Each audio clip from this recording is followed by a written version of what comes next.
Your Daily 180, 180 seconds of pure Bible study. Welcome to this Your Daily 180 Bible study. We certainly do appreciate you being with us. We're wrapping up a study today on James chapter 4, verse 11 and 12. Let's read the text. Do not speak evil of one another, brethren. He who speaks evil of a brother and judges his brother speaks evil of the law and judges the law. But if you judge the law, you are not a doer of the law, but a judge. There is one lawgiver who is able to save and to destroy. Who are you to judge another? Now I want to give you a very significant reason why it is wrong for us to be involved in harsh, fault-finding, hypocritical judgment. It is a violation of the royal law.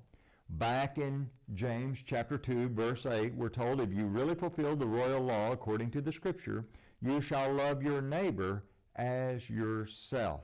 You do well. We need to love one another. Now, I want us to think about 1 Corinthians chapter 13. Great chapter. Chapter 12 talks about the fact that they had miraculous gifts in the first century, and one gift was not more important than the other. Chapter 14 talks about the fact that while they had the gift, there were certain things that should regulate the practice of those gifts. But chapter 13 talks about the fact that there's something much more significant than the gifts. The gifts, the miraculous gifts, would pass away, but there's something that would last the more excellent way, and that's love.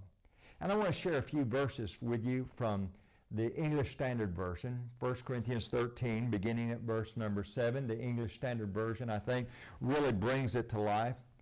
And as I read these, I want you to ask yourself the question, does that characterize who I'm trying to be? Love is patient. Now, I know we all struggle with patience from time to time, but is that your aim, to be a patient person? Love is patient and kind. Love does not envy or boast. It is not arrogant or rude. It does not insist on its own way.